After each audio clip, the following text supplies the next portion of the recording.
Is Zack Snyder's Justice League better than the theatrical cut? Obviously. Oh my God. What? Yes.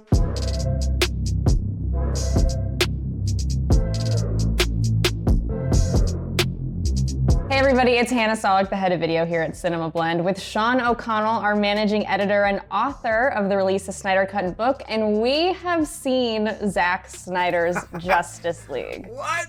That's crazy. Which is a crazy sentence to say. Multiple times, too. It's one of those films, like, even though it's 4 hours long, we were both talking about this, over the time that we were able to see it. We immediately went right back into it. So, last night was productive? I don't know about you, but like the first time I watched it, I couldn't get over for at least the first hour or so. I can't believe I'm watching this. Yes. I don't believe it. So anyway, we are going to review the film, but we're going to keep this spoiler free. We're mainly just going to kind of talk about like our initial reactions, main takeaways. We're not going to get into any detail because we will be doing in-depth spoiler discussions after everybody's had a chance to see it. That being said, if you're a little bit scared, we understand. You don't want to know anything. You can come back after the 18th, after you've watched it, and check out our thoughts. Go watch Tom and Jerry instead.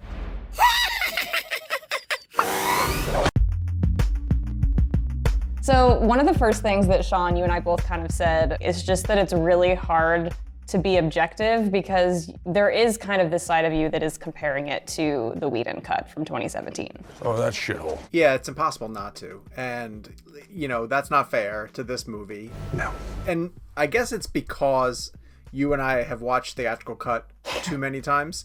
Like more times than we probably should have, for the benefit of this video system that we were doing. And so if you've only seen it once and you haven't seen it since, then maybe this won't have the same impact on you. But there are definite times when we're watching through Snyder Cut when you'll get to a scene, because this new film honestly does follow the bare bones structure of the story that was presented in 2017, but it just does it it does it so much better. Obviously, it does it with so much more enhancement and character development, and really beefs up everything. Yeah. But there's definite moments when you get to a specific scene, and it will instantly call to mind what you watched in Theatrical Cut. And it takes a little while for you to ever get past that. I'm not even sure. Like they're even, I guess by the second half of the movie, it differs so much.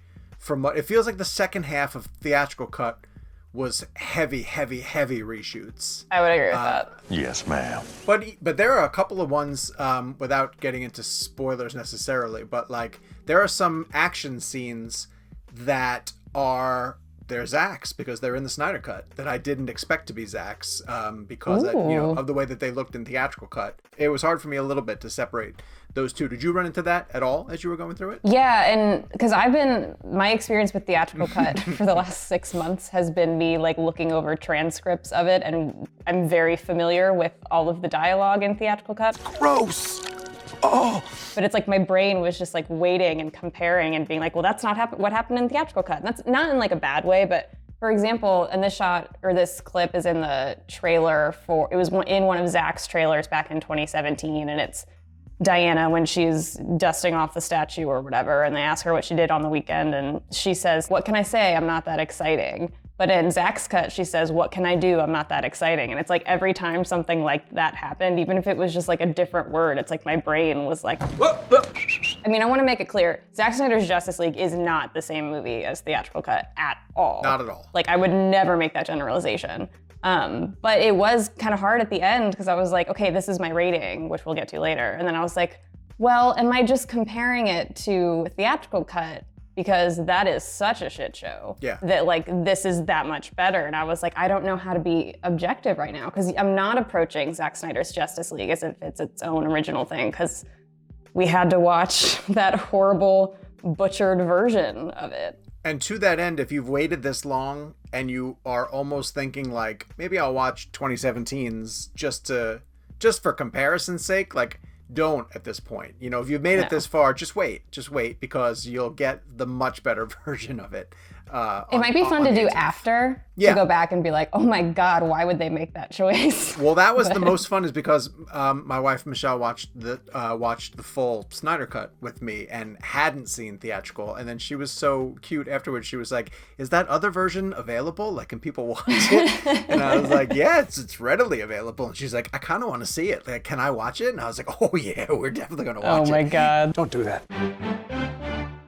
Let's move on to our next section and just talk about pacing. It's a 4-hour-long movie that can be kind of intimidating for people. Sean, what did it feel like to you? How do you think the pacing went? I thought it went much faster than I anticipated. I really did think 4 hours was going to be a really tough sit, and it isn't at all. It's extremely compelling, which is still surprising to say for a movie where you essentially know where it's going. You know, this isn't a completely new watch, and you know the story beats that are coming. The chapter breaks really do help. To me, they create a little bit of anticipation. Every time you get to the end of one of them, I started to think like, oh, cool. What are we ramping up for in the next segment? And I really do think that that's a really great way for them to break this film experience up, because there are going to be casual audiences who don't want to do it in one full sitting, you know, the full 4 hours. And so that's a great place built in where you're able to just sort of stop and say, okay, cool, I'm going to wait till tomorrow to finish this off. Of course, I know all of you crazies are going to go through it, you know, in 4 hours straight through. And what I will say too, going back to Michelle, I'm using Michelle as a gauge for somebody who is, you know, a casual fan. We took our first break at the 2-hour mark. I want to say it was the end of chapter 3 or 4. I thought it was the end of chapter 4. And she was like, oh, it's been 2 hours. Like, she was like, I thought this has been on for 30 minutes. Because the pacing is really great. Like, there's so much stuff that happens in it. I will say that I think ultimately this 4-hour cut could have been, it would be a brilliant 3-hour movie. Zack loves slow motion. He loves it, and maybe overuses it. That might be the only criticism that I'd kind of level at Justice League, is that while I think everything in it is really great, you could absolutely look at it with a critical eye and say, like, okay, here's a couple of scenes that I might have tripped. Yeah, there's definitely some stuff that could be tightened up. It doesn't need to be, but I agree with you that was kind of my one criticism too. Yeah. But did you ever check your watch? Did you ever check your watch? I checked my watch because I was like, there's no way that there's only an hour left of this thing. Like, I was like, no. Like, it was more from like the opposite perspective of like, not like, how much longer do we have? I was like, no, we're not done yet. Like, I don't want this to be over kind of thing. Right. I took a break at the end of the first chapter because I got the screener on a Sunday morning. So I was still kind of waking up and having coffee and just kind of refilled. But then, I didn't break again until I think right before chapter 6. Okay. Maybe it was chapter 5. But yeah, I mean, and that was just to like go to the bathroom. So I mean, you really don't need to break at all. Like, if you're one of those people that like, when you see movies, you're like, I'm not eating anything, I'm not drinking anything until I get through this movie, like, you're gonna be totally fine. And I have seen 90-minute films that have taken an eternity to finish.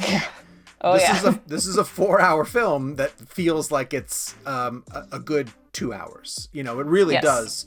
It holds your interest all the way through. And I can't emphasize enough that that's remarkable, because you essentially kind of know where it's going. Yeah, I loved the call to put it into chapters. I think that was a really good idea. All right, moving on. Let's talk a little bit about the villains without being spoilery. But a big problem that you and I criticized Theatrical Cut for is just that Steppenwolf's motivations were pretty much, I won't say non-existent because they tried to give him some, but they were just like so stupid that like you didn't care about Steppenwolf. You didn't get why he was a threat. Do you think that problem has been solved? Oh, 100%, 1,000%. And beyond just the visual enhancement to make him look like a legitimate, serious villain, the movie does a really great job of having him, there's a component that is not part of theatrical where he's able to communicate back to Apocalypse and check in with Desaad and even Darkseid. There's more Darkseid in this movie than I anticipated. I'll just say that. I would agree with that. Yeah, I don't want to go any further in that, but if you're really looking forward to seeing Darkseid, you're going to be very, very happy with this. And I think that was a really essential piece that they included was his connection to Apocalypse, and almost the fact that he is on this long mission, you know, and is on a mission to make Darkseid happy with him again, because he's kind of fallen out of favor with him. And that alone gives him a bit of a tragic backstory that was absent completely from Theatrical. And he just doesn't... Which is not a spoiler, because if you read comics, you'll know that, and then also you can infer that from the trailer. Yeah. Oh, of course. Definitely. I'm not trying to spoil anything in Snyder Cut.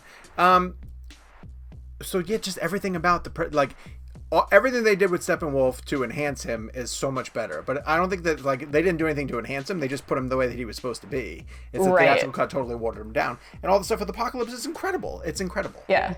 Like you and I, we had to do a video because I wasn't really clear on who Darkseid was, what all this meant. I was like, what am I supposed to know going into this? And you don't need to know anything going into this. It explains it very clearly. Also, the knock on Darkseid and Thanos are too similar as villains. No, that's not the case. They're portrayed differently. They're used differently in their stories.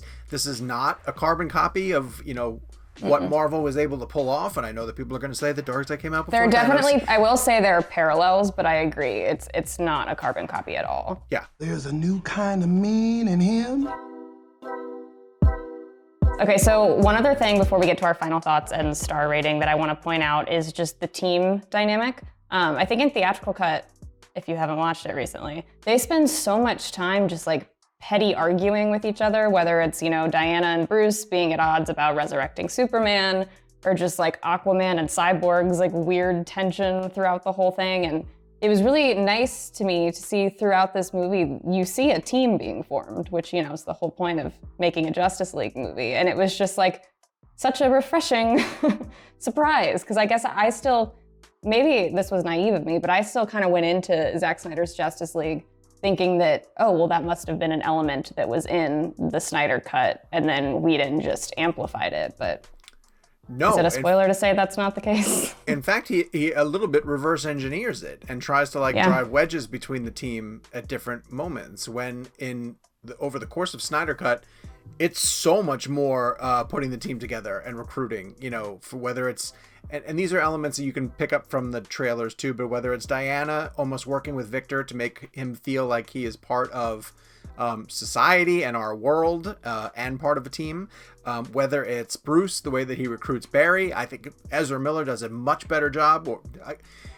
Ezra Miller is able to be the Flash that we thought he was going to be, and take part in the team and contribute and not be someone who's afraid kind of thing, and run away. The reasons for Jason Momoa, for Aquaman to join the team are more legit.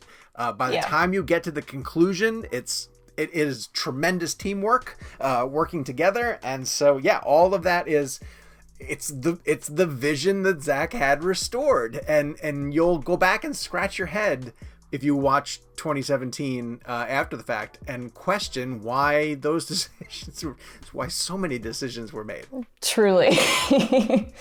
So you said something about Flash, because I know one of your big complaints about Theatrical Cut was just that it ruined Flash, and you were really excited to see how the Snyder Cut handled Flash. So was that kind of the character that you walked away from the Snyder Cut really being, or thinking the most about, I guess? Still, yeah, it really was. I just thought that they did a much better job of exploring this character who, first off, they give him better backstory and talk more about his relationship with his father and the death of his mother, the reason why he'd want to get into criminal investigations and work in a crime lab, essentially. I can't get into specifics about that. I'll save some stuff for later. But the element of Flash is inexperienced was such a heavy bit of Theatrical Cut. Full transparency, I've never done battle. And there's some of that here, but it's not a defining characteristic of him. No. In fact, he's eager to help. I thought Cyborg did such a 180. In Theatrical Cut, he's kind of just this moody guy in a hoodie who doesn't really say that much, doesn't really do that much. I agree. But from pretty much the get-go in Zack Snyder's Justice League, you're like, oh my God, Cyborg's really cool. I'm not broken. And I'm not alone. I could see why when Zack Snyder's Justice League was being filmed, they had plans to really make Cyborg front and center, because This is so hard to talk about without spoilers. So I'll just end it there. I'm not going to say anything else because I don't want to accidentally say anything. But yeah, I just thought it was a great performance from Ray Fisher and really showed just, how much thought and effort Zack put into each character of the Justice League. It's not just about the Trinity. Like, every character is well-rounded and awesome. Every character really does get a chance to shine, and I think that is super important. And that's really hard to do when you have to balance the entire team. And I'll throw it to my wife again one more time as an example. When, all of these things happen for character development for Cyborg, and she was like, this is a really tragic story. Like, she has no idea what Cyborg's backstory is, and the movie does a really great job of filling in all the stuff that happened to him. And she's I did know his backstory, and I was even still like, oh. Well, there's an element of it, he doesn't make a choice, right? Like, and this, if you're watching this movie, this, like, a decision is made for him by his father kind of thing. And then he has to live with that. And that resonates way more than I thought it was going to in Snyder Cut. But that comes with, and this can lead us into our final takeaway from it. All of the character decisions for me in watching this 4-hour cut resonate harder. Whether it's Diana's relationship with the Amazons and the fact that, she has left that land and now it's in trouble. Whether it's Bruce and his guilt over what happened with Clark Kent. And then all of the stories that come along with, like, you get a decent exploration of Atlantis. You get a decent exploration of, obviously, Cyborg's backstory. Like, because you have the 4 hours, there's so much room for this to breathe. And if I, have to come up with any type of criticism, it's just that it's so much movie, like it's a lot to process. And I've been able to see it twice all the way through right now.